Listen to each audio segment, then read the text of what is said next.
The friendship I felt they had and shared, and the respect that Barack has for Michelle, it was a joy to play. I just wanted to work with Michelle again because I did my first movie with her when I was 6 years old, so I've always held Michelle on this really special pedestal because she was the first actress I ever worked with.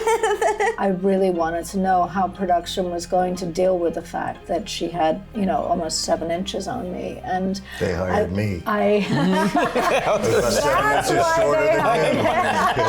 why Welcome to Entertainment Weekly's Around the Table with the cast of The First Lady. In 4 years, I don't want to look back and think, what did I become living in that house? It is my great honor to introduce to you the First Lady of the United States. Oh, still got it. Never lost it. We shot all of our segments at different times, so Michelle was first. And then it was me and then Gillian. So we didn't do chronological order at all, actually. And even in each of the blocks, so that was in 3 different blocks. And within each block, it was all we were jumbled jumping up. around one day. Yeah. Which is my favorite part of what we do. I had 3 scripts running. I had my one script that had all of my notes, and then I had my other script that I would constantly revise with the new changes that came along, and then I had another one for something I don't remember what it was for. The Week. The Week. It was an outline of the time breakdown and the scene numbers, and so that I had a quick reference, and I laminated it, and it was sort of this it was very complicated. It folded out. Just a little bit OCD. Yeah. And did you do it? No, I didn't. I haven't had the right project to do it on, but I'm sure I will one day. The First Lady has to be a special kind of woman. You knew what you were getting into. What did you guys start as a first day? My first day was my character's first scene in the whole show, and also our divorce scene. Yes. Were all on my first day. Did you have that kind of joy in your experience? My first day was our first scene of you dancing in the covered porch and me coming home. I think that's my first scene. That was my first day. It's all a blur. This is why I need the laminated accordion, because I don't remember anything. I think it was the beginning of the scene where the kids come home and I'm not in great shape. But we shot that numerous days across 6 weeks, bits in this location, the driveway was in this location. Yeah, that was my being thrown into the deep end. Gillian spoke of her first day, and literally It included one of the first scene was picking me up off the ground as FDR is trying to walk, and then the other one was when she finds out about the affair and the divorce. And what was required of you on that day was extraordinary, because one was being so incredibly supportive and showing this connective tissue of this marriage that was so vital and strong. And then literally have lunch, and then the destruction of this marriage that was so vital and strong. I know how tough it was on you, but for me it was kind of the most amazing thing, because if there was ever an invitation that I saw to come and play, that was it, because you delivered that in a way that was like, okay, so the goalposts have just been set. This is the beauty and strength of the marriage, and this is the tragedy of them. And so thank you very much for all the work you did, because I got very lucky that I got to see the parameters that I got to work in, and you were extraordinary that day. Well, thank you. No, serious. My first day was a scene where we arrived at the White House, and we drove up and we walked in, and there was me, Viola, in the back going, holy at, just the shift and the change and the enormity of it all. It was a good introduction into Michelle and Barack's administration. I can't have you backseat driving. They want to turn me into a Black Martha Stewart? I will pick my team, choose my causes, understood?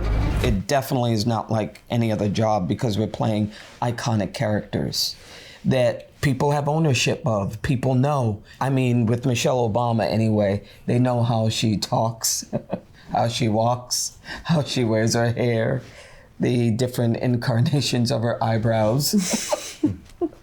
It definitely, I didn't feel like I could approach it like any other character. And especially for me, I feel like I didn't have the personal yet because she's so contemporary. I mean, I don't know how she acted with her first boyfriend, just certain personal information that I wasn't privy to, that I'm privy to with other characters, because a lot of times I can make it up.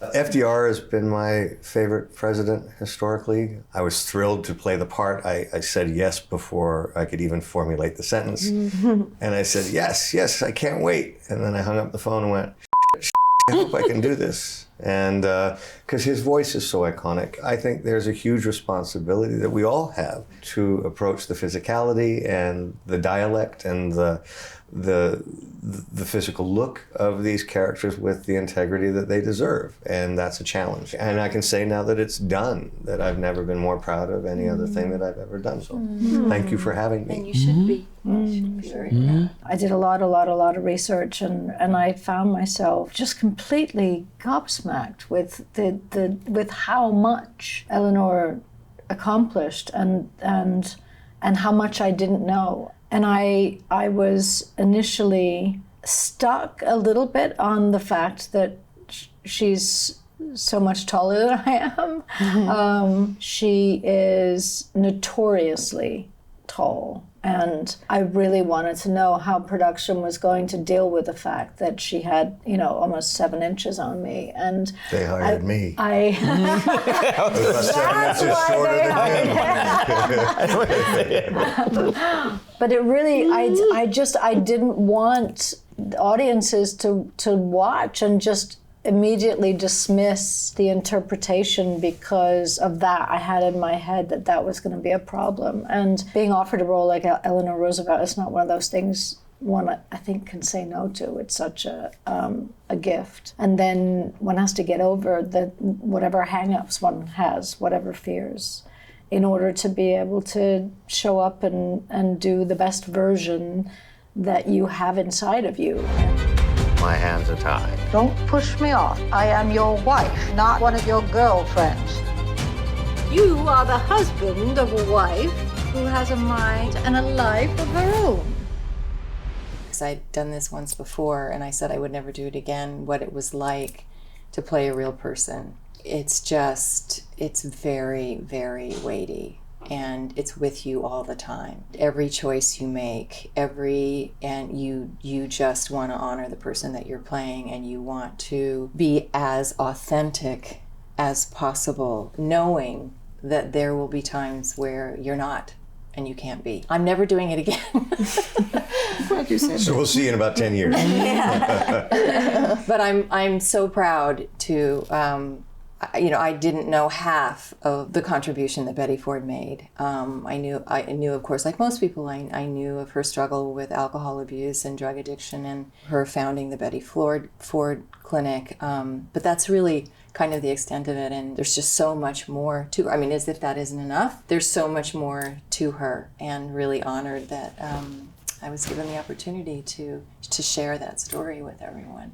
Yeah, my experience, I mean, first of all, I just wanted to work with Michelle again because I did my first movie with her when I was 6 years old. So I've always held Michelle on this really special pedestal because she was the first actress I ever worked with. And so just getting to know her as an adult and spend time with her and work with her was such a unbelievable experience. And the character, there's less about, Susan's personal life, but I think the things that are out there is the love between Betty and Susan, I think is, Susan gives lots of interviews about that, and the love between the family. They were like kind of a very normal family. And so I think getting to show their mother-daughter dynamic was really lovely, and recreate some of the photographs, which we kind of did to a T scene, was really amazing about that. I was so excited, just selfishly to see her. She was such a marvel. At 6, I thought you were 8. You were 6? I was 6, I turned 7. You turned 7, that was it. I thought you turned 8. I bought her a Barbie Winnebago. And we played with it in her trailer. With Elle, who was this big. She was this big and Elle was this big. But she was just a marvel, this one. I would watch her work and I would think, what planet is this little actress from? Because she would just channel things. And I was curious to see if I still had it. She could still do that, and she can. And she can, and I'm so jealous. And we just had so much fun. We had so much fun. You know, and it wasn't an easy shoot, and it was. I mean, we loved working on it, and it was such an honor to be a part of it. But it wasn't easy. But we had pizza night. We had pizza nights and lots of laughs. Lots of laughs, lots of wine. Lots of wine, lots of laughs. Yeah. It was great. Gillian's hysterical at moments in this show. Her humor and wit, balanced with the drama, is just some of the most enjoyable watching that I've seen for a long time. So these were complicated people, and they had complicated lives. And I certainly think our characters had that in abundance. But it was so much fun to play, and I hope that translates to the viewer, because that's what we meant to do. I think it does. I mean, I've seen quite a bit of it, and there's scenes in all of our sections that are so profoundly moving. I feel like I gasped on many occasions, just really touched, and we've got some really beautiful scenes. What we see through the series and what happened in real life was a bond and a companionship and a teamwork that was so profound, and they worked so well together, even though, you know, each of them, you know, Franklin might say that all she does is walk in the room and start talking at me. She's constantly talking at me to do things. And he always did at least 3 of the 10 things just to stop being talked at. That's a very good thing. That's a great average. Men to listen to. If you do at least 3 of the things that you're... I love playing the levity of their relationship and the fun. I did. I love that they have a good marriage. You know, I played a lot of tortured souls and tortured marriages and tortured relationships. So it was great to be in the midst of, like, this monumental position, but the friendship I felt they had and shared, and the respect that Barack has for Michelle, it was a joy to play. I'm just gonna say it. It really was. When they're in bed, the fun, the playfulness, the dancing. And then when she's got to move in, and it's like she says, there were times when I wanted to throw Barack out the window. But I loved it with OT. Yeah. The West Wing is concerned that a black first lady is talking about race. Barack, politics is just not for me. And public speaking? You know I don't love public speaking. When they go low, we go. What is your expert analysis? You didn't make healthcare personal. Can we quit? Apparently not. Damn. I mean, Ellen Burstyn, who plays FDR's mother, my mother-in-law, Sarah, and she's just phenomenal. I mean, she showed up on that first day that we were talking about during the divorce scene, and she'd had a long day waiting around for us to shoot some other stuff, and I think we started her first day in overtime, and she was word perfect, and she had a lot to say, and she wasn't happy, but she was on it. She did it. On it, and she did it with grace. And she was a force. She's amazing. So, but she was, you know, she was so cogent. She was so strong, and to just get an opportunity to work with someone that's had a career that has spanned that kind of time and been relevant in from generation to generation was really an honor. So it was very cool.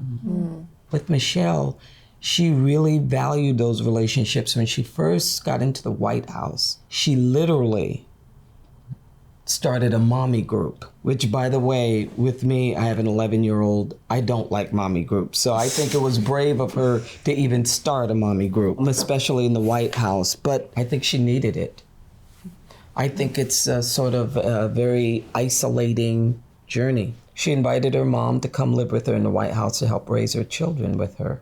So I think that she kept her close as a way of always reminding herself what home is. And, you know, I've said this in other interviews. It's like it's the first Black family in the White House.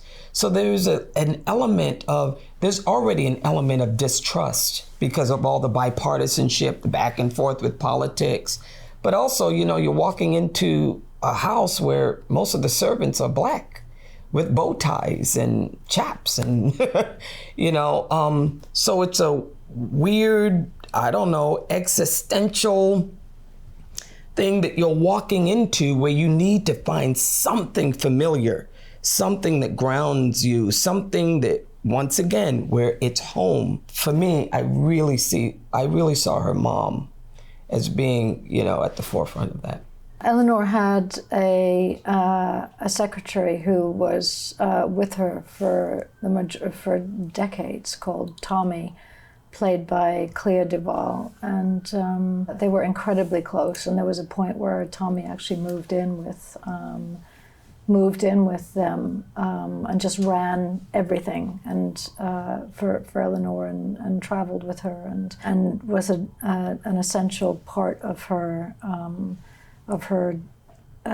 just her daily routine. But she also started to develop friendships with a group of women that she met at a salon in New York, downtown. And she had never been exposed to that kind of woman before. There was a period of time when she was going to school in the UK, actually, with a school that was run by a French woman, and they were all girls, and they gathered and talked about literature and about culture and about current events and found their voices. And that was really the last time that Eleanor had been exposed to, you know, and this is 20, 30 years later, that she was suddenly exposed to a similar group of women who made a point of speaking their minds and made it their life's work to be activists and to fight for women's rights and civil rights and human rights. And she felt that she had found her tribe and that she belonged, and, you know, part of that group were people like Martha Gellhorn, and I'm forgetting some of the other women's names, but they were really instrumental in her feeling that she belonged, that she was seen and heard, and within that group, she also met Lorena Hickox, who we know historically they had a long relationship, a 30-year friendship that some believe was a sexual relationship. It was certainly an intimate relationship, and their letters back and forth to each other that have been printed show that there is certainly a level of intimacy that is not, you know, as common for female friendships, and that it does point to the fact that they were lovers. And she, at one point, asked Lorena Hickox to move into a room accompanying her room in the White House, and which was audacious and fabulous. And even after they were, I think, no longer in an intimate relationship, they remained friends for some time. As she, you know, she had long-standing friendships with women that were very, very important to her. The name Roosevelt does open doors. Eleanor. Franklin. When you marry a capable woman, you can't be surprised when she acts like herself. What is there other than politics? Women's issues, cooking and cleaning. You would like me to hold a press conference to discuss dusting? Yes. Goodbye, Mr. Early. This has been Entertainment Weekly's Around the Table with the cast of The First Lady. Watch our show Sundays on Showtime starting April 17th.